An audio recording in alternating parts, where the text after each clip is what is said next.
Welcome down to episode number 84 of the Down South Photo Show with me, Brendan Waits, here in Ocean Grove, Victoria, Australia, and the guy on the other screen or in your other ear if you are listening to the podcast. It's Cam Blake in a very snowy, cold, wet and woolly Tasmania. Good evening, afternoon, good morning, Cameron. Good afternoon, good evening, good morning, Brendan. It's been chilly down here. I won't lie. It has been. You got a cold front, a cold snap. We got a cold snap, and I don't think I ever have. I took a photo the other day. It was, what are we today? Wednesday, must have been Monday when it came through. Mm-hmm. And I took a photo, which is on my Facebook page at the moment. It's of this sunset with a little sort of lake, a little pond in the foreground. And I was standing on this composition for about 20 minutes in knee-high snow, freezing my feet off.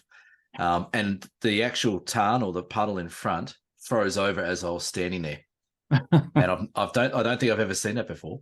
That's cold. So it was cold. And we had ice to deal with on the roads. That's always a bit of fun, watching other people not know how to drive in the conditions and take two-wheel drive cars up hills. It does happen every year, doesn't it? I mean, come on, people. Get your act together, Tasmania.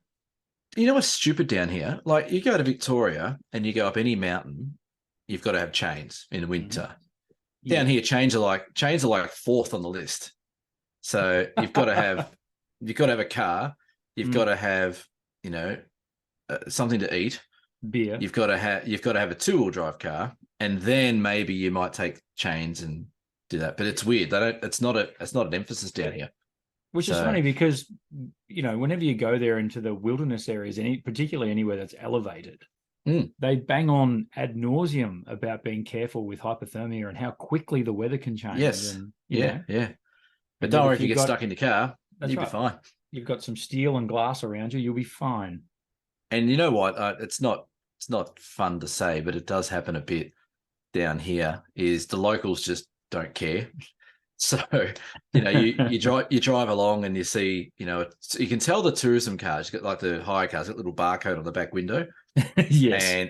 And you just see them go up, and next minute they're into the gutter sliding off, and the locals just go, yep. They've got no interest in helping unless it's really, really emergency. They are quite happy just to wave and keep driving past. It's kind of like, good luck with that. Bye. Yeah, it's like, it's not my problem. See you later. So, but yeah, we had a real cold snap here. It's freezing today as well. Mm-hmm. It was quite similar down south in Victoria as well. And the snowfields have had a bit of a dumping up there. They did. They copped a bit, which is good. That's good. Always needed at this time of year for the people running all the businesses up there, with everyone flocking from Melbourne up to the snow. That'd be a hard gig running a business up in. If your business relied on snowfall in Australia, shout out. It would be a real tough gig, because it would be. It's not guaranteed. It's why you see so many of them diversifying now, and they're doing mountain bike trails and stuff in the shoulder season and summer. So I get it. I'm going to talk about my background, and then we're going to talk about yours. Are we going to thank all the 564 subs and all that kind of stuff? You just did. Thanks everyone for subscribing, and of course, if you haven't subscribed, we'd love to see this push up to 1,000. Let's get it up there by the end of the year. 1,000 subs 1 million. On the YouTubes. 1 million. And do we want to touch on quickly on our weather photographic competition that's currently running through the month of June? Sure. It's like you're running the show. This is good. I like this. I'm going to sit back and just relax and let you do all the driving. You just skipped the first 3 points. That's okay. We like to mix it up here on the Down South Photo Show.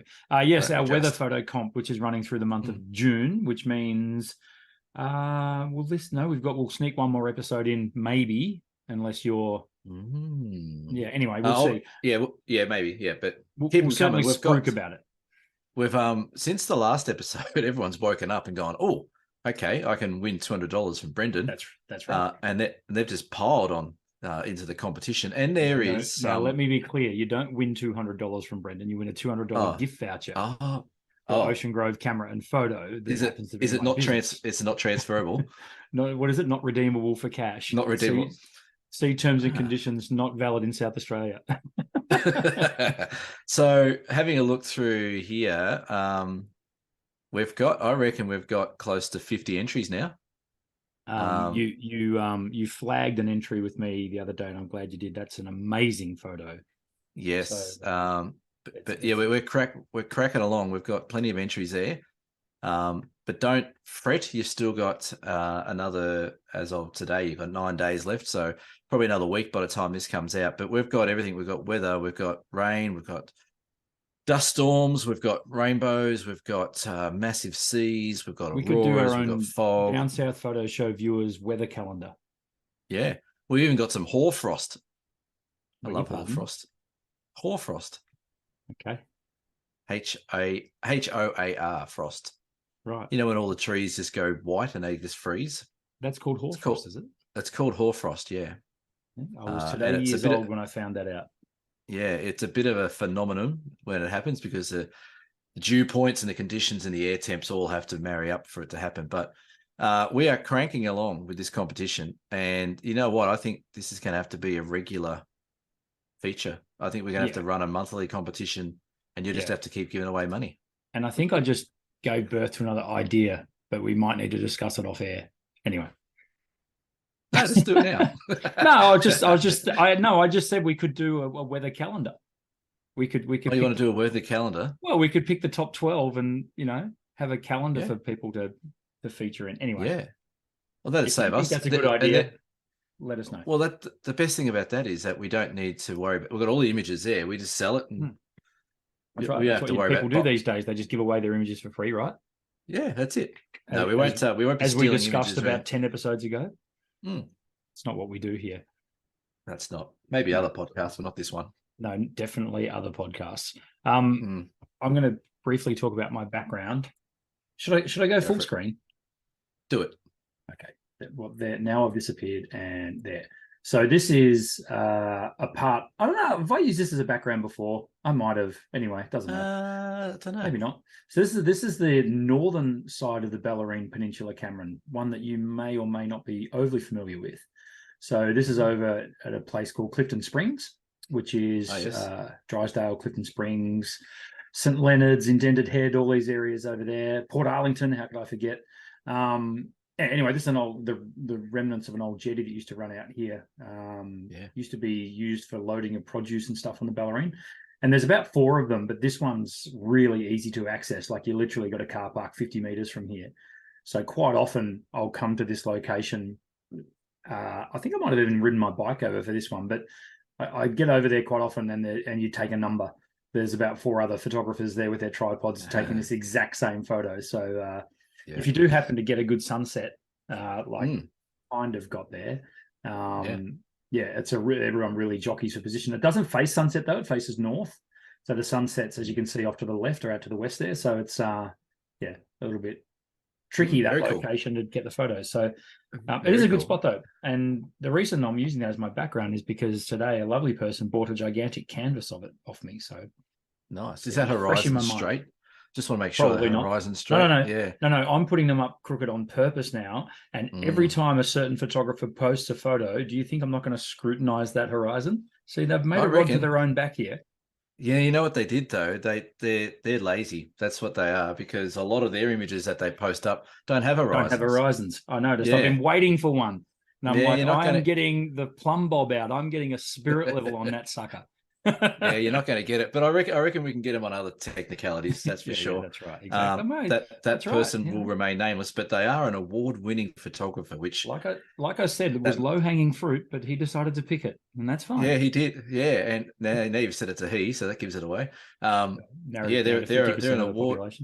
They're an award-winning photographer, which, as you know, means that they've entered the competition. So, wow. That's right. Does that make me an award-winning photographer as well? Great. We're all awarding. You want to talk about my background? Where did you take your background photo, Cam? I took my background freezing my ass off. I've done a similar shot to this last winter, and this is what I love about weather. Speaking of our competition, that weather does always repeat. So around about the same time of year, you get similar conditions with the seasons. So this is up in the Central Highlands, and there's a really cool section of these beautiful gums. I'm going to call them snow gums. I'm assuming they are. But there's this beautiful dirt road that runs off. Not many people go up there, but it'd be probably 5 kilometers of this kind of scenery. And once you get those big snow dumps, it really is like shooting fish in a barrel for your photography. So this was taken on Monday. This is around about lunchtime, and it was blizzarding. Like we could see it coming in from the left, coming from the west coast, and it looked like storm. Like it looked like a massive, big black storm cloud coming through, and it just dumped on us for about 2 hours. I was out there with my mate Jamie. We packed the 4-wheel drive up, went out for the day, and yeah, we just got some incredible conditions. Both of us got, I reckon, a dozen photos that are worthy of entering into competitions or the like. But yeah, it's just such a great time of year down here when you get those big icy blasts. You got to be careful, like I said earlier, like with the ice and stuff like that. But if you're prepared and you're sensible, you can really get some beautiful shots. So do you remember back when we were way more professional and used to have guests on the show? We've had maybe 2 or 3 so far. Yeah, we're probably due for another one. Having said that, but we could get someone on there. Yeah. Do you remember I had a segment that I used to call, was it burst mode or rapid fire or something? Yeah, I think that lasted about 2 episodes. Can I do a quick rapid fire about you and snow photography? Yeah, go for it. Let's do it. This is unscripted, completely off the cuff. Question without notice. Yeah, good. Make it easy. All right. Okay. Your go-to lens for shooting snow scenes? Do you have a preferred angle? Preferred. I do like. It depends. If it's a forest shot, I like sort of like a 50 mil, so you can sort of compress it a bit, like this one behind me. Yeah. But if it's an open field shot with mountains, then it's probably about a 21 mil lens. Cool. And that's so. This is on the Olympus system. So as playing along at home. On any system, really. If I'm looking for a wide angle lens, I try not to go any wider than about 18 mil. But 20, I think 21s I like. And if I could pick 3 lenses to go out on a snow day, I'd take a 21, a 50, and maybe something like a 200 mil. Very good. And do you have a preferred time of day? So when the snow comes, is it better when the sun's in a particular part of the sky, or it doesn't really matter? It doesn't really matter for me down here because the sun barely gets out of the northern sky all day long. So, yes. But for snow photography, this is where I would encourage people, again, safety being paramount, but I would really encourage people to get out when it's happening. Don't wait for the big storms to pass. Put yourself out where you want to be when the storms are going through, the snowstorms, because this was like lunchtime and it was, it was like just completely whited out. It was fantastic. So yeah, light almost becomes irrelevant when you've just got this beautiful big blanket of snow clouds over the top of you blocking out the sun. And any sun that does come through is usually a bit of a bonus or can help out a bit. But what I find with people in their snow photography, maybe not the hardcores, but the people that are trying to get their way into photography and snow photography, is they go out more so after the fact. And they get those beautiful blue skies and all the mountains covered in snow. I would suggest trying to make sure you're in it while it's happening, because it might blizzard for 2 or 3 hours, but you'll get some incredible shots in and out of that weather as well. So, and fun fact, we are recording this on winter solstice. We are, yes. People have all got their shortest day of the year, daylight. Yeah, all the people have got their gear off down here. They do a winter solstice swim. Cool. And about 1,000 people go butt naked in the beach down here. Did you as well? Nope. No, give that a wide berth. Yep, absolutely. Figuratively and literally. I haven't finished my burst mode yet. Okay, so if you could give people one tip about shooting snow, what would it be? You know what it's going to be. That's why I'm asking you. Yeah, shooting snow, you just need to watch your exposure. Yes. Because it's such what we would call a high key scene, because it's so white, the camera gets a little bit confused, and the camera is always trying to find that middle tone to make its metering or its starting point to do the metering for you. If you're pointing the camera at a purely white scene, the camera is going to try and underexpose it a bit or make a bit of a mistake. So on this day, on Monday, I think I had my camera set to 1 stop over exposing, which sounds completely counterproductive to what you want to do. You're overexposing the camera in a really bright scene. But what you're doing is you're just correcting the camera's metering system from offsetting a bit because it's so white. So that'd be my tip, is just watch your exposure, shoot at least even exposure, if not 1 stop over, thereabouts. And what happens is it just helps render your scene a bit more white and pure. Okay. I don't know if I've ever asked you this. Do you shoot in RAW plus JPEG? Sometimes. Okay. It depends where I am. If I'm doing a workshop, for example, our Murray Mallee workshop, is it sold out now? No. Yes. I can't no, remember. I think it is. I think it is sold out. Yeah, it is sold out. Bad luck, folks. For that one, I'll shoot I'll shoot both RAW and JPEG, because if I get back to the hotel room and I want to quickly upload something to social media or send it to someone, I can just pull off a JPEG, do a quick cheeky edit on the phone and send it off. Yeah. But I always shoot in RAW, because obviously RAW gives you more control over what you can do afterwards in post-production. But yeah, I shoot mainly RAW, but yeah, RAW and JPEG. The size of memory cards these days, you can do both anyway. Yeah. So, speaking for myself, I shoot RAW plus JPEG more so that when it's just for a file searching kind of thing. So if I want to view the files quickly and spot an image really quickly, I can just I can see the JPEG sitting right next to the RAW file. So when I'm going to edit, I've got them both, and they're both called the same file name. They just have a different suffix. They just like, what do we have? What are ours called? Olympus ORG. ORF. ORF, Olympus RAW files. Yeah. Whereas, you can get, Canon CRF and Nikon RAW files and all that sort of stuff. So Nikon's got a funny file as well. So with that in mind, NREF. Yeah, great. Yeah, we're not Nikon bashing this week. That's not cool. We shouldn't be brandist. Although I'll tell you what, unless they give us reason to. No, I shared something on social media the other day, and I actually applauded Nikon. Did you see that? They had a little promo video going up there that completely shot down AI. Very good. No, I didn't see that. You'll have to share it with me. You probably did already, but I probably did. It was very cool. They pretty much they were saying that, you can go out and do stuff with AI and make it all happen, but it never beats being there in real life. Yeah. So okay. Anyway, is that any more burst questions? Well, just one last thing. It's a bit of an aside.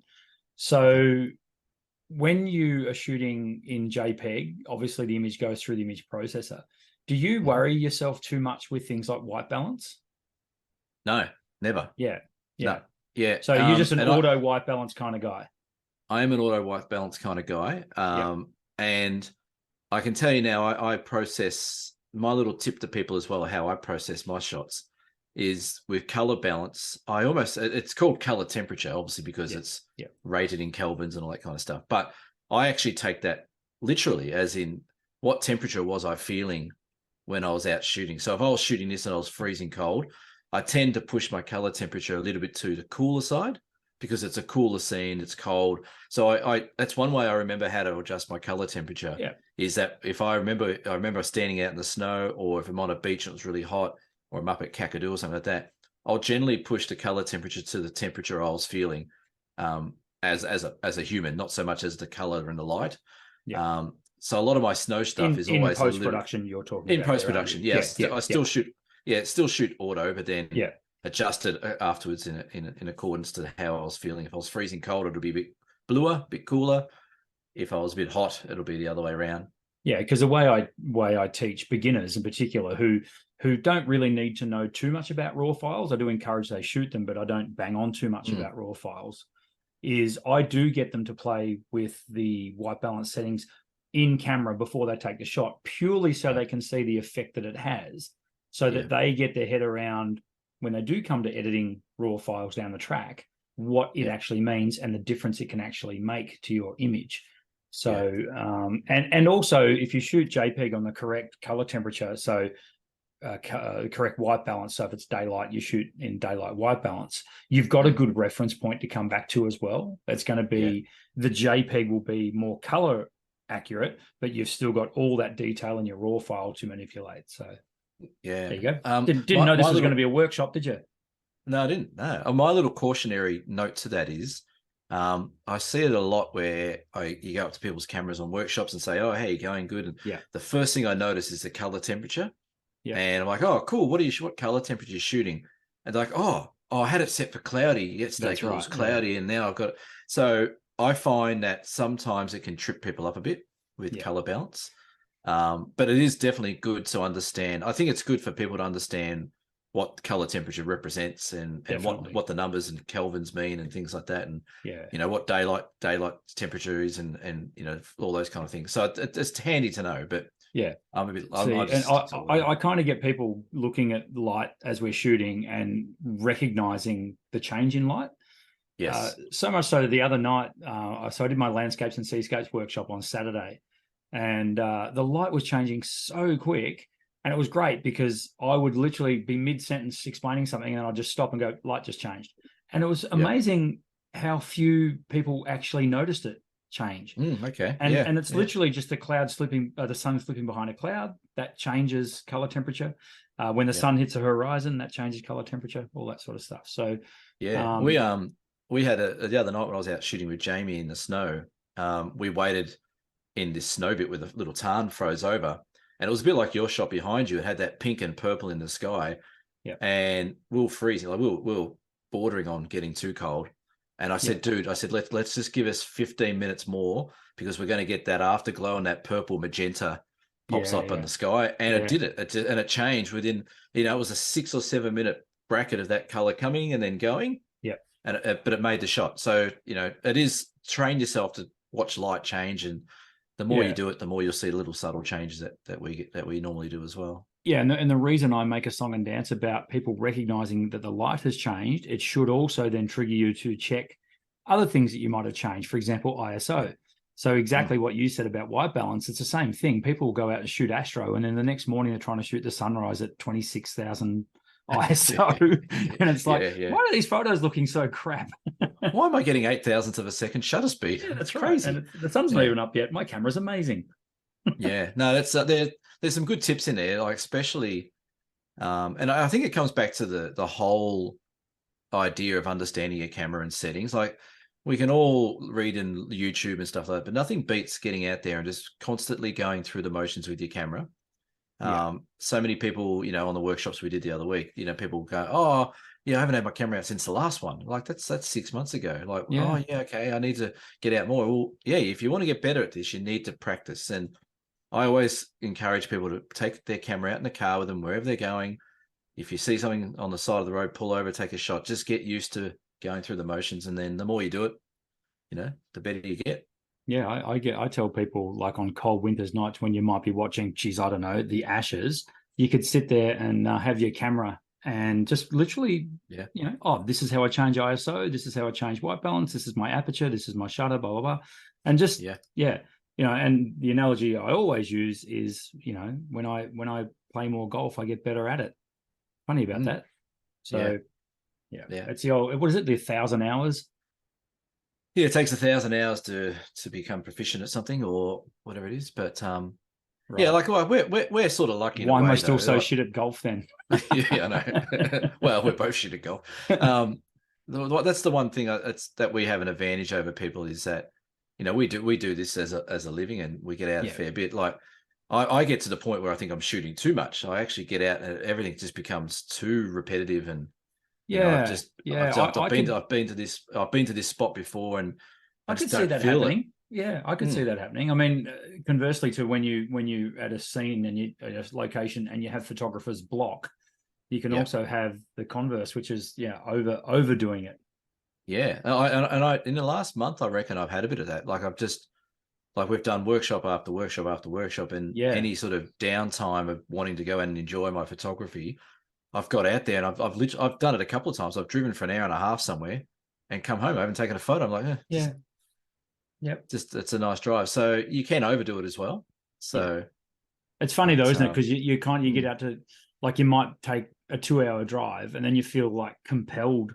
I know I'm not coming all this way without getting a shot. So yeah, that's right. It's tricky. Okay, so we've basically talked for 25 minutes about nothing that was on the run sheet, but that's okay. That's okay. We've got some topics. Didn't you want to talk about? I do. I do. You're selling something quite unique, aren't you? Yeah. So I took a shot. It was actually during my landscape and seascape workshop on Saturday. Something that I don't normally do, and it was really different. But I was really happy with how it came out. We just had 10 minutes while we were waiting for a bit of light to change, mucking around a bit.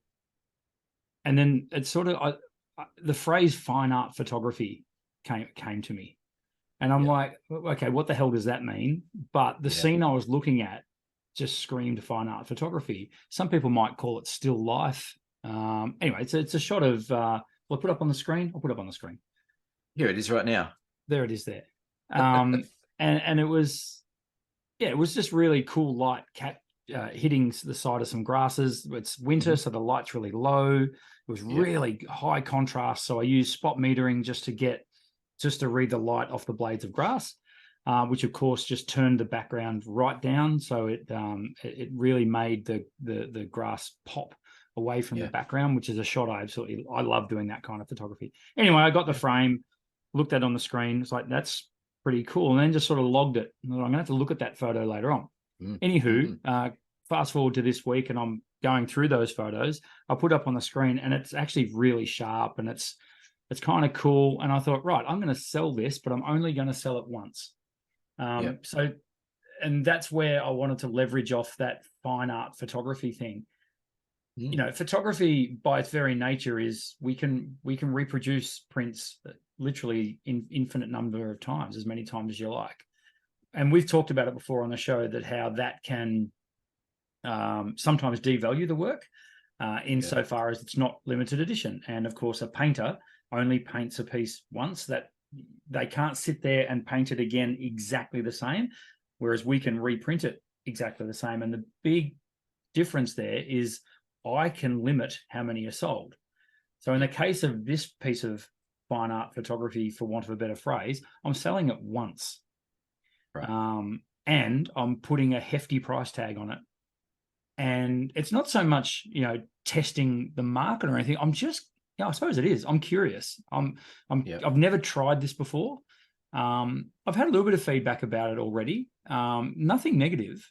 Right. A lot of, you know, which I was a bit afraid of, that it'd be like, oh, come on, mate, who do you think you are? You know, one person comes to mind, but yeah. Well, that's right. Exactly. And full disclosure, I'm selling this piece for $6,000. It's a big piece. It's framed in Victorian ash. It's going to look incredible on anyone's wall. Yeah.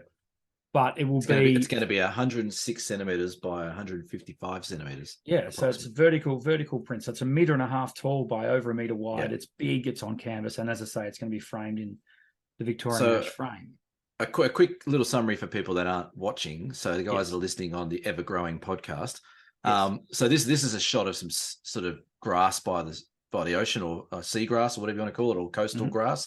And it's got some beautiful afternoon light on it. It's got some really lovely shadowing behind it and stuff like that. So it's a lovely shot, and it looks beautiful, and it is fine art, and it looks great framed up how you've got it there in the promo as well. Thank you. So yeah, this is a really interesting one, because this limited edition one-off, you know, fine art stuff, it's come and gone, and it goes up and down, and people do it and people don't do it. You never really hear how successful people go with it. So it'd be interesting to see if you do get takers on this. But my question to you is, if I'm a buyer, so I see this and I'm like, whoa, $6,000, Brendan, that's a lot of money for a fairly large print that's framed. What do I get out of buying this one-off print from you? Like, what's the payoff for me in regards to buying that? Exclusivity is obviously the big driver. Is that that is the only one. It will come with a certificate of authenticity, all that sort of stuff. And the driver behind that was, I have actually had a couple of people come into my shop and I won't say complain, but they see a canvas that's on the wall and they'll say, oh, I bought that. And they kind of have, a couple of people have had a bit of a jibe, and it's kind of lighthearted. It's like, oh, gee, I would have thought for what I paid for it to be the only one. Yeah, and it's like, okay, you paid $500 for it, move on, whatever. But it does sort of resonate with me insofar as I think it's pretty cool to know that it's a unique piece. And I think that is the main driver for the buyer of the artwork. And there's going to be a trust factor there, because they're just going to have to trust me that I am literally going to destroy that file. I will delete it in front of them if they want me to. It's going to be it's in one spot on a hard drive. I know exactly where it is. I've even deleted off the memory card already. And the only reason I've got it still is I haven't printed it yet. So yeah, so that's the tricky one, isn't it? Like the limited edition, like and it's interesting that you've done this, because I did a similar thing a few years ago where I just did a handful of photos, one-offs, and put them up there for a similar sort of price, and just didn't get a single bite, didn't even get any feedback, didn't get anything. Yeah. But the comments that I got afterwards were like, well, yeah, but it's a one-off, but you've still got the file and it's sitting on your computer. I'm like, well, I could have deleted the file, I could have done this, I could have done that.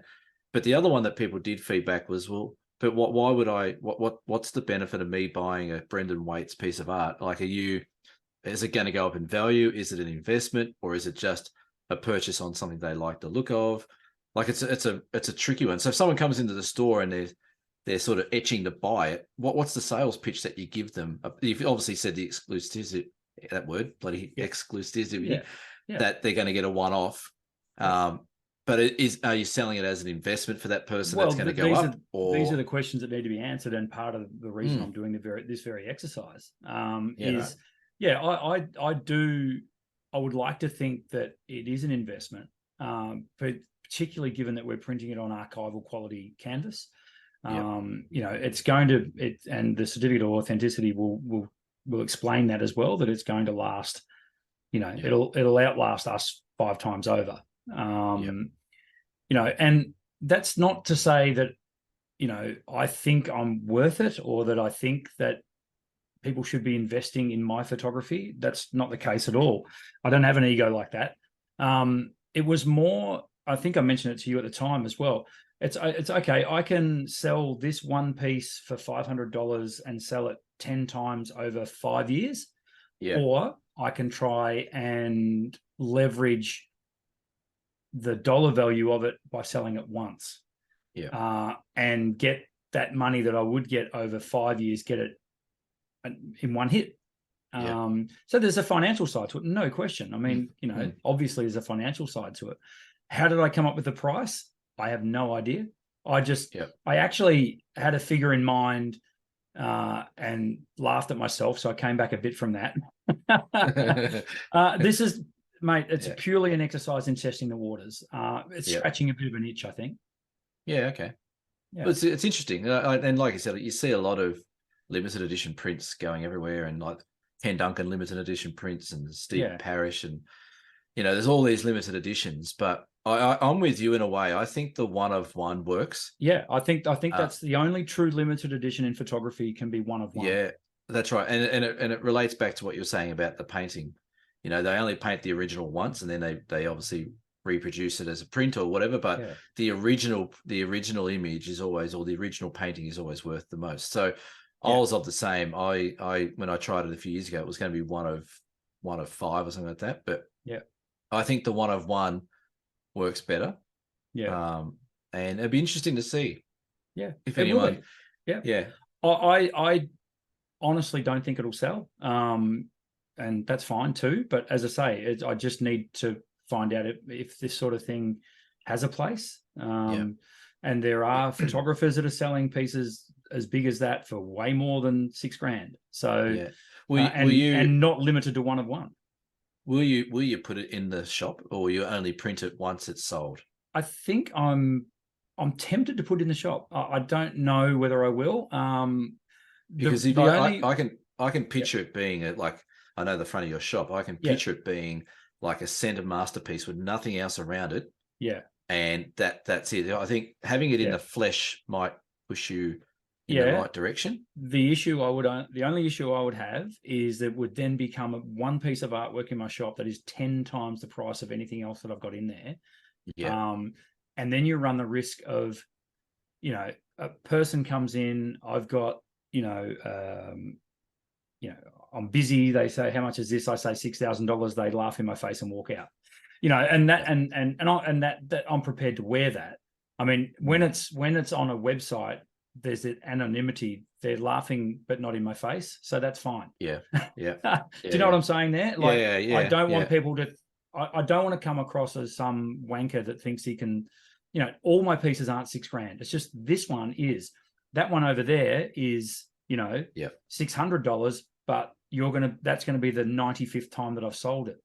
So what about if someone comes in and says, I want that print, but half the size, and I'll give you 3,000?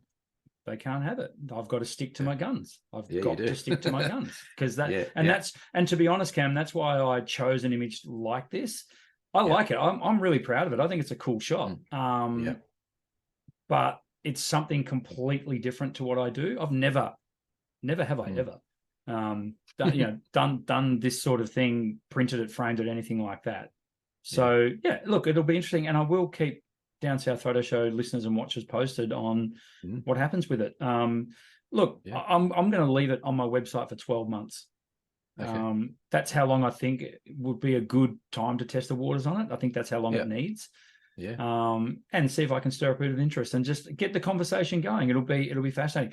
I suppose that's the other small driver is I don't think good landscape photographers get paid enough for their work, mate. I really don't, and particularly their prints.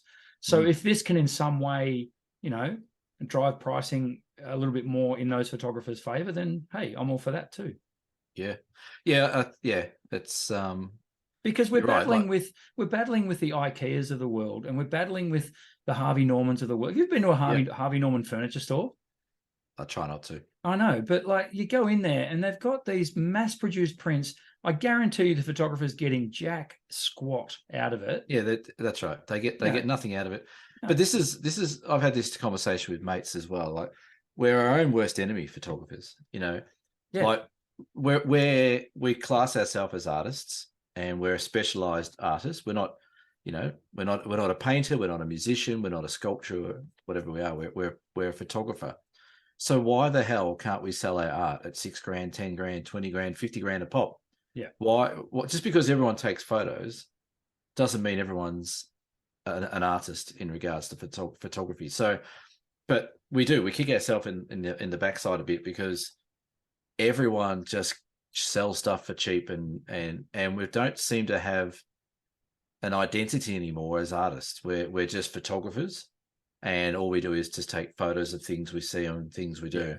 Yeah, because you're right, and there's the image that's portrayed is that it's easy. Anyone can take a photo. I'm telling you right now, not anyone could have taken that grasses photo that I've got. Not anyone can take that photo in your background. That's right. There's a lot of experience that comes into that composition that I can see over your shoulder there.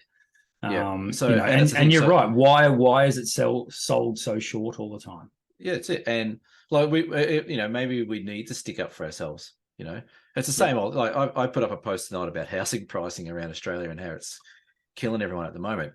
Yeah, housing prices can go through the roof, and people still buy houses. So why can't photography, prints, and artwork go up in value, and people still buy them? The reason being is because the market is set so low, because people just put stuff up and sell, a huge canvas for $100, and away we go. Yeah. So yeah, exactly. Good luck with it. I keep us updated, because I'm interested to see. You know what? I reckon you might sell it. Okay. I'm honest, like what I said before. I reckon in the next 12 months, there's a 10% chance that I'll sell it. I reckon it's a bit more than that. And the reason why I think it's a bit more than that, and this is not stereotyping anyone, but the region that you live in, there's some nice houses down there. There's a bit of money down there where people live. I can just picture someone coming in to get a passport photo for their world tour, your first class ticket around the world, and they see that and go, that'll look great in my 5th bathroom. Yeah. And they might just buy it. So that's where I reckon it might go. But it's interesting. Keep us updated with it. And definitely, of course, if you do sell it, the proceeds will go straight to the Buy Us a Beer Foundation. To the beer fund. Should we mention the beer fund? The beer fund this week. Yeah. Did we have a donation? We did. Brett W. Thank you, Brett W, for donating a beer to us this week. If you would like to buy us a beer, head to dsps.com.au. That's dsps.com.au, and look for the Buy Us a Beer button. You can buy us a beer, 2 beers, 5 beers, or a slab. Or a slab. A slab, thank you, Brett. For those listening north of the Murray River, it's a box of beer, basically. We forgot to mention that we're actually rating in the British charts of podcasts. Isn't that hilarious? It is hilarious. We're not we're probably almost doing as well in the British charts as we are in the Australian charts. That's so fantastic. Hello to all our British listeners. Yeah, and we do apologise about the first test at Headingley. Yeah, we don't. It was one of the best things I've ever seen. Yeah, that's right. Yeah, we've got a team full of number 11, so you deal with it. Yeah, that's right. Exactly. Baz balls up. If you do listen and you're in the Great Britain or that sort of Northern Hemisphere region, please give us a shout out or send us a message or say good day. We'd love to hear you from. But yeah, that was a real buzz for me. We're like, oh, we're like you said, we're like the Beatles. We've broken into the Brits. That's right. We've broken into another market. If wherever you are, we'd like to hear from you. You could be anywhere. Anywhere outside of Australia. We love our Australian listening audience, of course, but we're always fascinated to know where people are listening to us from. And people see, it's great because people see us go through our seasons. And if you look back through the last 2 years of thumbnails, you can sort of see the backgrounds change with the seasons. It's pretty cool. They do. Actually. Yeah, absolutely. But yeah, if you are listening, just shout out, send us a message on DSPS. What is it? DSPS.com.au. That's right. Send us a message. Tell us where you're coming in from. Tell us what your weather's like. They can enter the competition if you've got some weather shots. I think we've got some international shots in there as well. So they can buy my limited edition print and I'll ship it to them. for the same price as what it's worth. Yeah, I'll have to get on a plane myself and carry it. It'll probably be cheaper than shipping the thing there. Comes with free delivery if you just fly Brendan over there. That's right, exactly. I'll hang it in your house. It sounds like a good idea to me. Do we touch on the second one, or we might hang that over for next week's scenes? We might we might do it next week. I reckon I think it's a good one though. It is a good one. So stay tuned for next week. Next week. If we've got you available next week, we don't know yet. We'll work that out. I'll be in the Flinders Ranges from Monday next week, but we did one from the Flinders last year. We did, so there's no reason why we can't do it again. No, I'll have cousin Dan, 5-star Dan, who's helping me out. He'll be in the background, probably drinking a beer or. Can I call him 5-star when I see him? I like that. Yeah, 5-star. Absolutely. That's a great nickname. 5-star. Just a side note with Daniel. He's like obviously my cousin. I love him to death. We're best mates. But I rang him yesterday or the day before, and he didn't answer. And I said, "Why don't you answer? When the boss calls, you answer." Kind of thing. He goes, "Oh, I've just got to go to the hospital." I'm like, "What? We're 3 days out or 4 days out from a tour. What have you done?" He goes, "Oh, I got my fingers smashed in a log splitter." Oh. I'm like, good, Daniel. That's really good. He goes, "That's okay." He goes, "I can see the tendons, but it should be okay." And so he's gone to the hospital. Apparently it's all okay. Damn. His tendons are fine. A couple of years ago, he put a grinding blade through his shin. That was good. Right. So he needs to stop. He does like home maintenance and gas bottle stuff up at King Lake in Victoria there. He needs to stop doing that and just come on tours with me. He's safer with me than he is doing his own job. He's Dan the Tool Man. Dan the Tool Man, Dan 5-star Dan. But he's just... Well, if he is incapacitated, surely he could run a retail store while I go to the Flinders Ranges. Okay, deal. That sounds good to me. Hang on, do you have chemicals in your store? No, not anymore. No. He'll be fine then. He'll be fine. Good. Perfect. Everybody's favourite segment is back for another episode, for episode 84. It's Dear Cam. Yes, it is back. It is. Dear Cam. It's funny because it says my question. My question, ... Okay. I purchased a polarizing filter for my Sony RX10. Is that the one that doesn't have the removable lens? It's like a bridging camera, isn't it? The RX10? I'm looking it up now. I'm almost certain it's like a big zoom compact camera. Let's see. Yeah, you're right. It's got a 5 million times zoom. I know my cameras. All right. How much are they worth? What are they worth, or what are you prepared to buy one for? What do they retail for? They ain't cheap. I'm going to say $19.99. You looked it up, didn't you? $17.85. I know my cameras, mate. They have a 25 times optical zoom lens built in. So they're a cool camera. I purchased a polarizing filter for my Sony RX10 Hoya brand. However, whenever I try to use it, while the camera will focus on screen, autofocus locks on. The photos are always out of focus when I download them. Is it a case that I should buy the specific brand of filter for the camera? Oh, you're saying like buy a Sony filter for a Sony camera. No, it's not called Dear Brendan, is it? Dear Cam, go for it. Yeah, no. And who's that from? Andy Connor. Thank you, Andy. Thanks, Andy. Where's Andy from? Anyone? Oh, for God's sakes. Doesn't matter. We'll Do you know find how that out many later. things I do at once on this bloody show? Yeah, I know. Yeah, we know. It doesn't matter where Andy's from. Let's answer this question. Andy or Randy? Did you call him Randy? This has gone off the rails. Andy. Randy Connor. Just wasn't that a wrestling star? Randy before Connors? We drive this whole thing right into the ground, can we bring this back onto the Yeah, right. DCAM? Okay. Sorry, Andy's never going to ask a question ever again. It doesn't sound like it's a filter problem to me. Like the Hoyas are a good brand of filter. They're the filters I use. But it says, while his camera will focus on screen, autofocus locks on. The photos are always out of focus when I download them. I'm thinking there might be a bit of an issue with the autofocus of the camera, or I was going to say maybe the diopter was different in the camera, that it's making it look like it's in focus, but it's not. But if the autofocus says it's locking on, I would suggest it's probably a camera issue, because the filter shouldn't adjust the focus. If it was going to be out of focus, it'd be out of focus. I reckon I know. What do you think? I reckon I know the answer.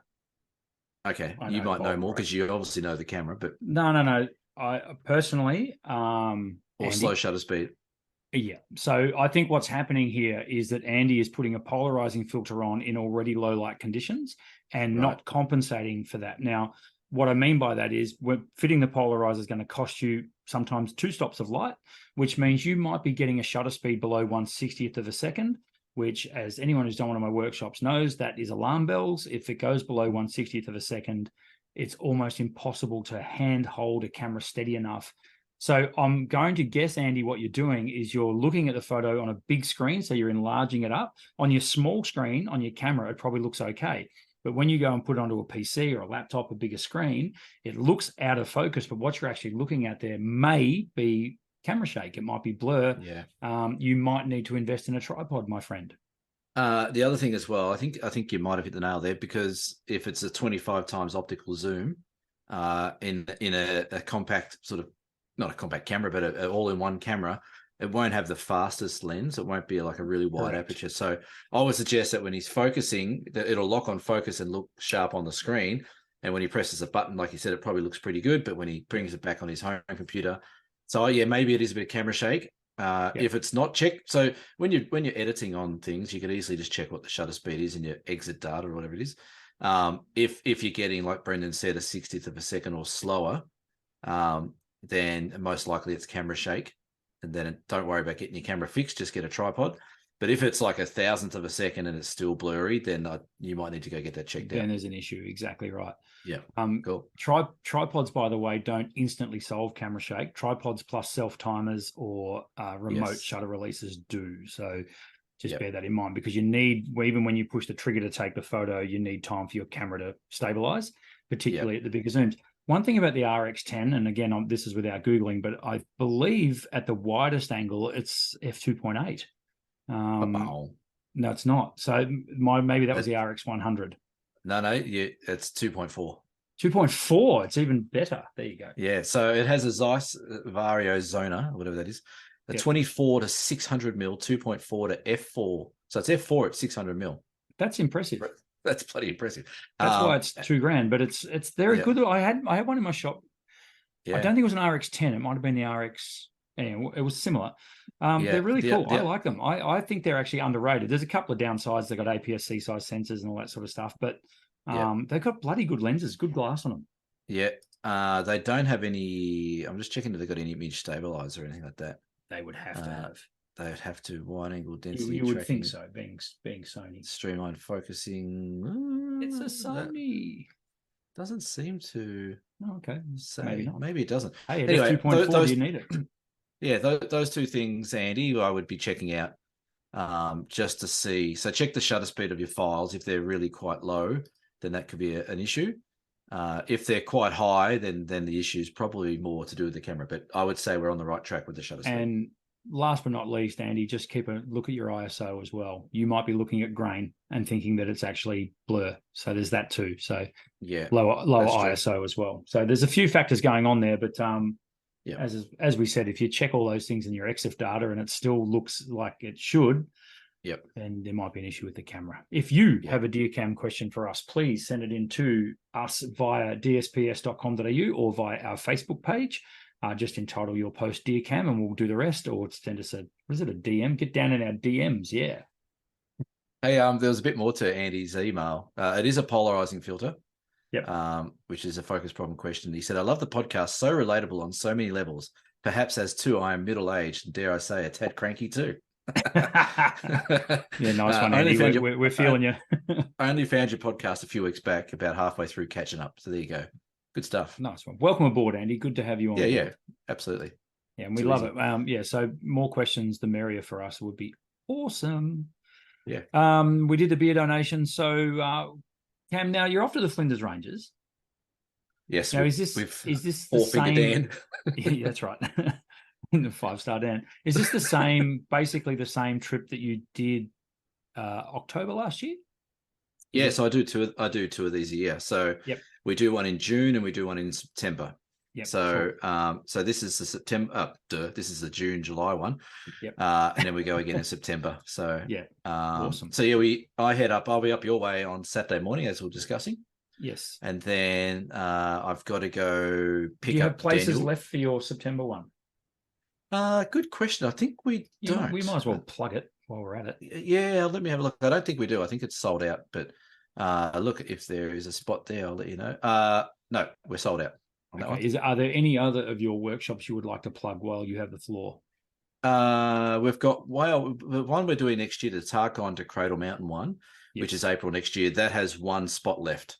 Wow. So that's I don't remember the dates off the top of my head. It was April. I think it's April. I'm going to say 12th to 18th or something like that. Sounds familiar. So, yes. Yeah, it's sort of mid-April, right in the middle of the Vegas time. So we're going to do 3 days at Tarkine, 3 days at the Cradle Mountain region. That's got one spot left.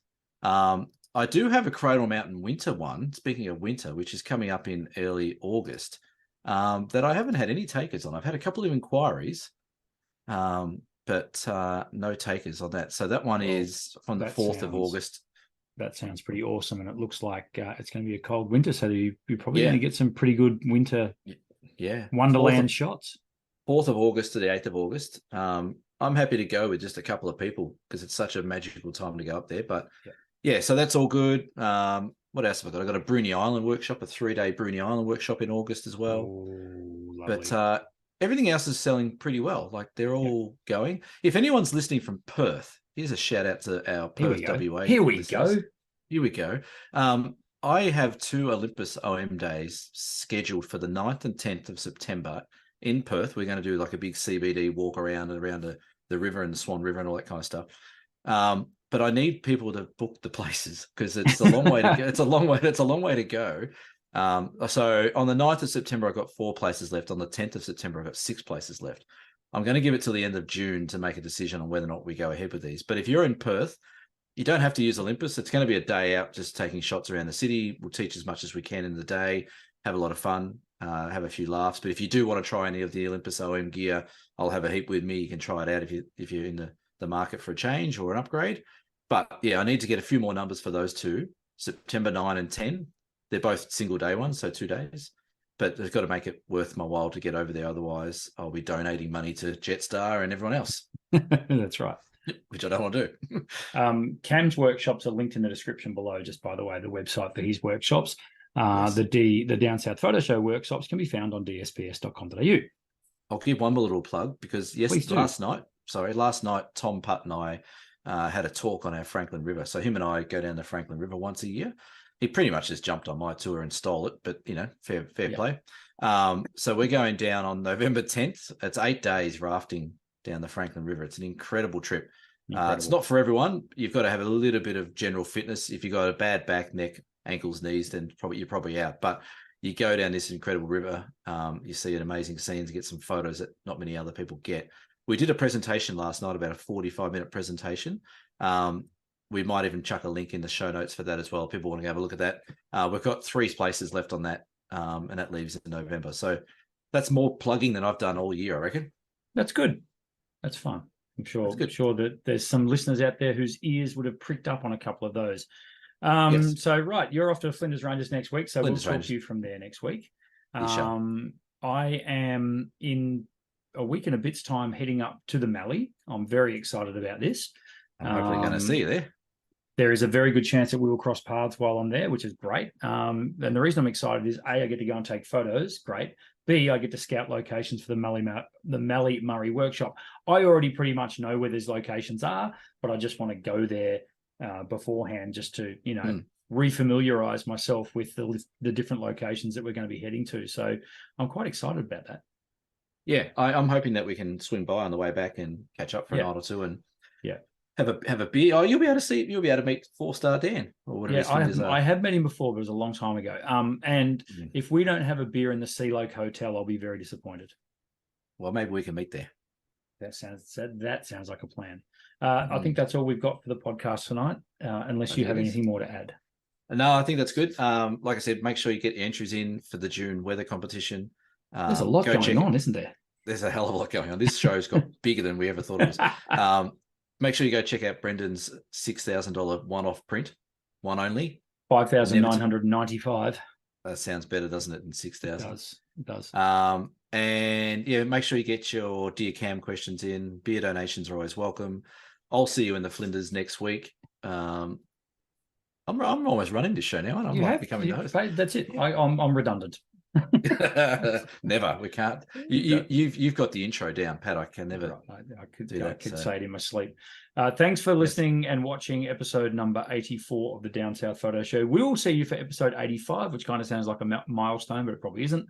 15 to go. True. We'll see you next week. Bye for now. Cheerio. Bye. Bye.